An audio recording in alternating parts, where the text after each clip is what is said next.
Welcome to Germany. Now I've come here for the final shakedown drive of the new Audi A4. So what we've got here are pre-production cars just about to be signed off, and what we're going to do is try them with different engines. We're going to try the different chassis settings, we're going to try the different transmissions, and we're also going to speak to the guys behind these cars to find out a little bit more about them.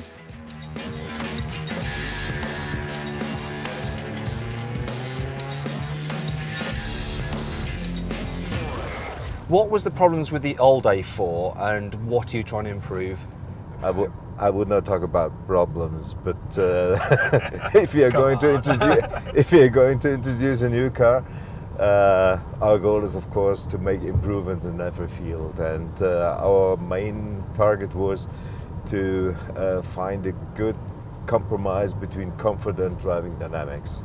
What we are going to introduce for the first time is two different suspension settings with adaptive dampers.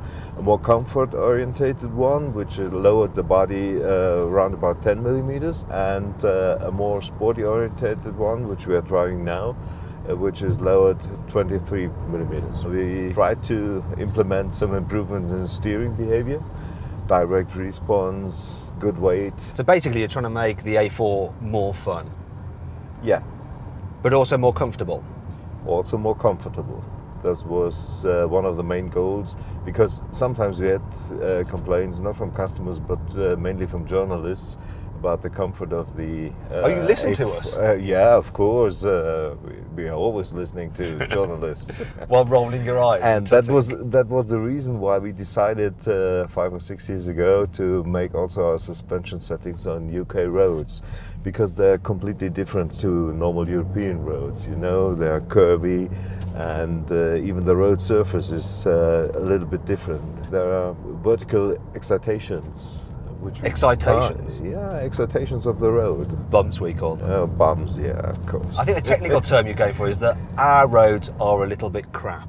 Yeah.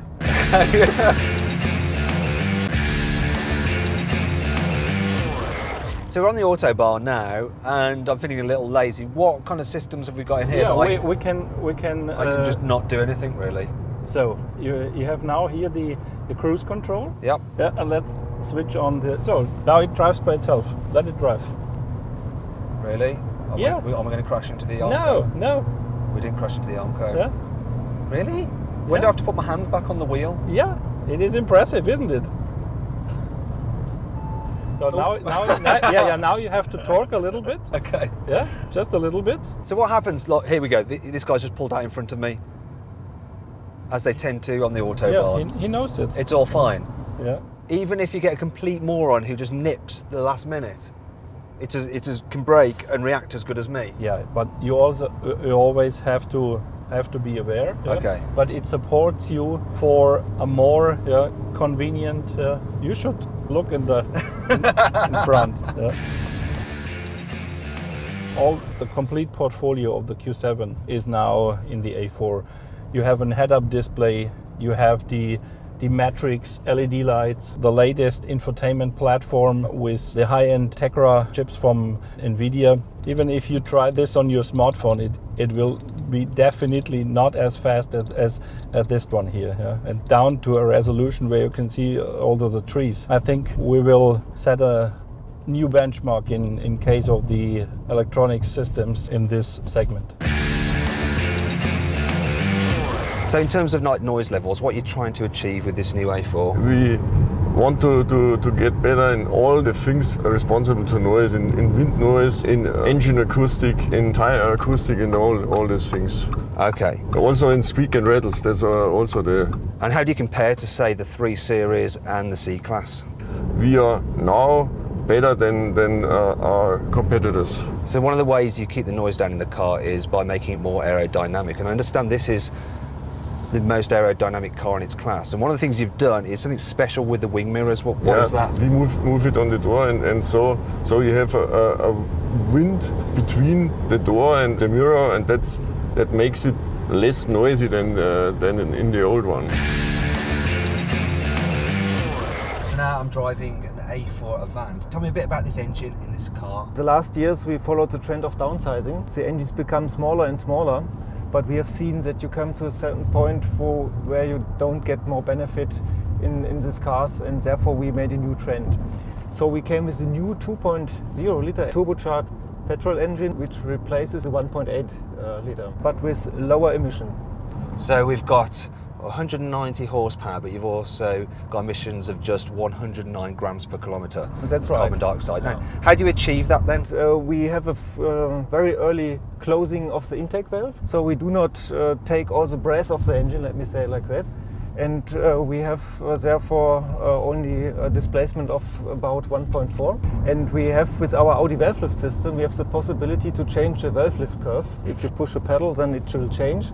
And you will then have the longer intake lift and for the full load and the full power. So that's when I'm just cruising along like now, I'm running like a 1.4, it's not taking as much fuel and air into the cylinders, but if we got straight now, I floor the car, now I've got full 2 litre capacity. Yeah, that's right.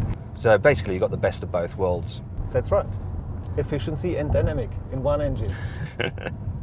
Is that your tagline? Yeah. One of the key things about this car is that it's built on your new MLB Evo platform, which I've already tried out on the Q7, but obviously this is the smallest application of that platform. The A4 is the mother car of the new platform. We always start by the definition of the architecture with the smallest car, because we have to integrate all parts into this small package, and then it's easy to increase the dimensions. So the construction of the mother car has to take care about all of the abilities. For example, for the weight. So the weight reduction of this car defines also the weight reduction of all the other derivatives of this platform. So we took a lot of care to reduce the weight.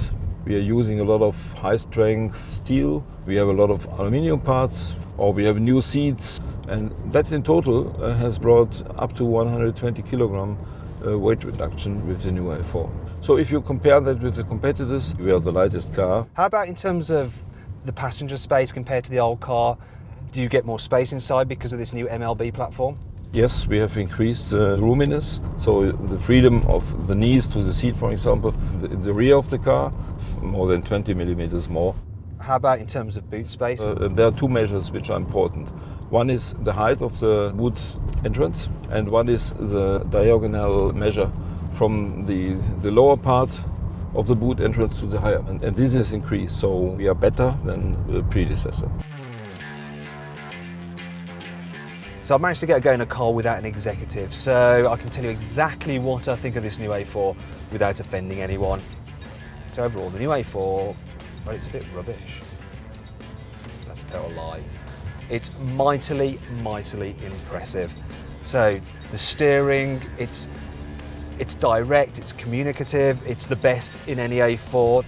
The ride quality just smothers bumps so well. I mean, yes, we're driving on smooth German roads, but even when we've gone over broken tarmac, it's remained composed. It's quiet as well. It's a very quiet and comfy car to travel in. It's more practical than before, it's more efficient than before. This car is not only better than the old A4, it's significantly better than the old A4. Now we're going to have to wait until we get the car back in the UK and compare it to the 3 Series and the C-Class and the XC to see how it stacks up. But on this first impression, as far as I'm concerned, Audi has smashed out the park with this car. Click on the video windows to watch our review of the new Audi Q7 or the Audi R8. Click on the play icon to watch our very latest video and on our logo to subscribe.